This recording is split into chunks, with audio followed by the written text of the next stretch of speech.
Smart meter बसले, मीटरचा data आपल्या मोबाईलवर उपलब्ध होणार हे ऐकलं, पण बघायचं कुठे आणि कसं हे कुणीच नाही सांगितलं. या व्हिडिओच्या माध्यमातून बघूया स्मार्ट मीटरचा डाटा आपल्या मोबाईलमध्ये कसा ॲक्सेस करायचा. चला सुरू करूया. आपलं स्मार्ट मीटर इंटरफेसची सुरुवात होते महाविद्युत ॲपपासून. महाविद्युत ॲप स्मार्ट मीटरचा डाटा मोबाईलमध्ये ॲक्सेस करण्यासाठी डेव्हलप केलेलं आहे आणि हे फक्त ज्या ठिकाणी अदानी इलेक्ट्रिकल्सचे मीटर बसवलेले आहे त्याच्यासाठी हे उपयुक्त आहे. पाहूया ॲप कसं काम करतं. तुम्ही जर पहिल्यांदाच ॲप ओपन करत असाल किंवा ॲपकडे आला असाल तर सगळ्यात आधी तुम्हाला साइन अप करावं लागेल. आता मी ऑलरेडी साइन अप केलेलं आहे, तर मी आता साइन अप करणार नाही. फक्त तुम्हाला सांगतो, साइन अपवरती क्लिक केलं की कस्टमर आय डी म्हणजे आपला जो 12 अंकी ग्राहक नंबर आहे बिलावरचा, तो नंबर टाकायचा आहे. आपल्या त्या ग्राहक नंबरशी रजिस्टर्ड मोबाईल नंबर जो असेल त्याच्यावरती OTP येईल, तो OTP टाकून आपण रजिस्टर करू शकता. त्याच्यानंतर तुम्हाला हवा तो पासवर्ड तुम्हाला सेट करायचा आहे आणि सेट झाल्यानंतर ॲप परत ह्या विंडोवरती रिडायरेक्ट करेल. आता परत लॉग इन करायचं आहे. OTP येईल. OTP टाकल्याशिवाय महाविद्युत ॲपवरती लॉग इन होत नाही.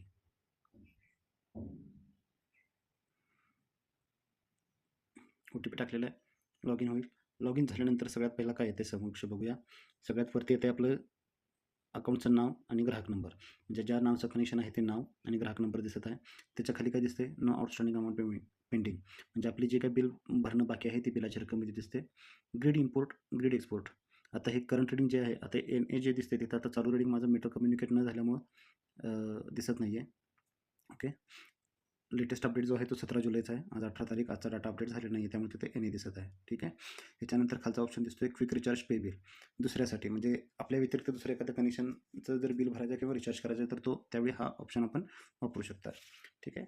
आता ह्याच्या खाली दिसते आपल्याला ग्रीड इम्पोर्ट आणि सोलर एक्सपोर्ट.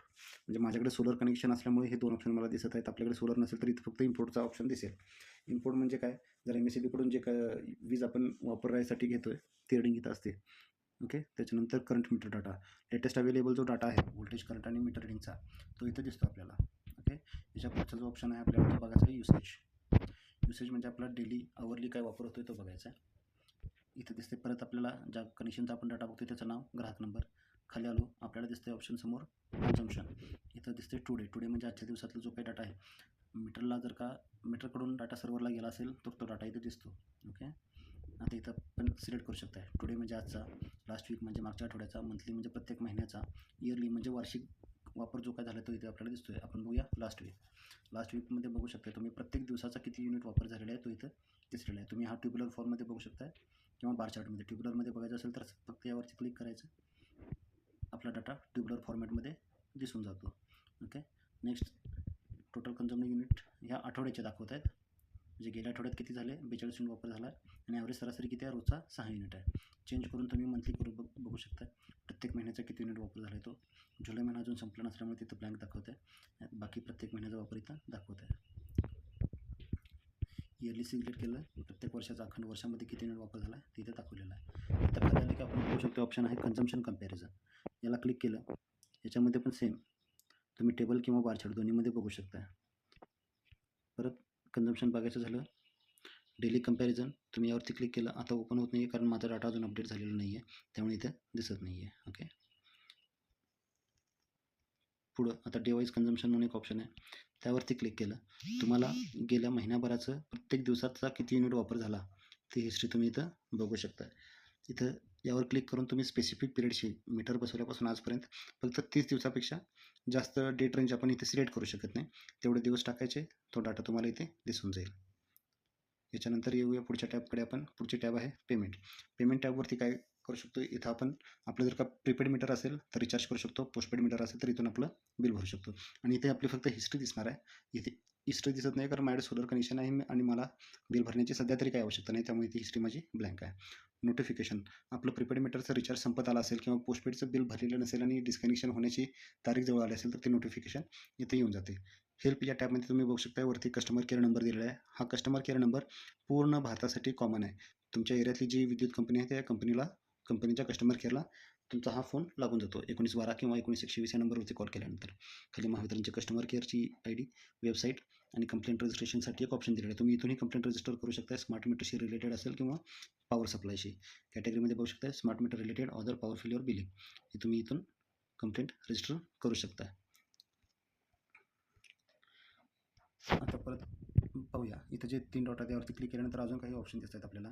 युसेज पे नाव आपण मागं बघितलं त्या पद्धतीनेच आहे. क्विक रिचार्ज किंवा पे बिल मागं बघितलं त्या पद्धतीनंच. पेमेंट हिस्ट्री तोच ऑप्शन, तीच पद्धत. सोलर एक्सपोर्ट युनिट आपला एक्सपोर्ट किती झाला तिथं दिसू शकते.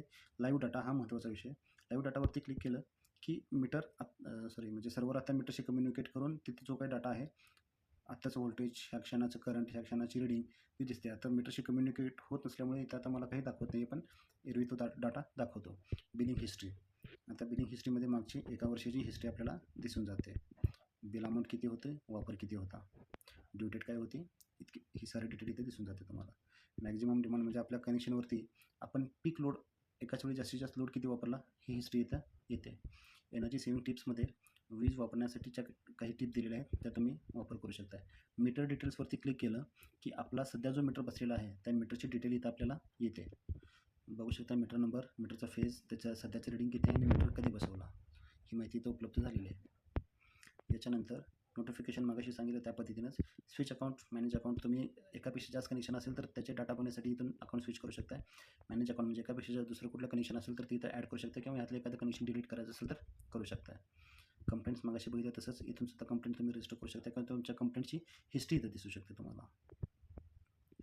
सेटिंगमध्ये तुम्ही पासवर्ड चेंज करू शकता, एमपिन सेट करू शकता, अकाउंट डिलीट करू शकता, भाषा चेंज करू शकता. हा होता प्रवास आपला महाविद्युत ह्या ॲपच्या ओळखीचा.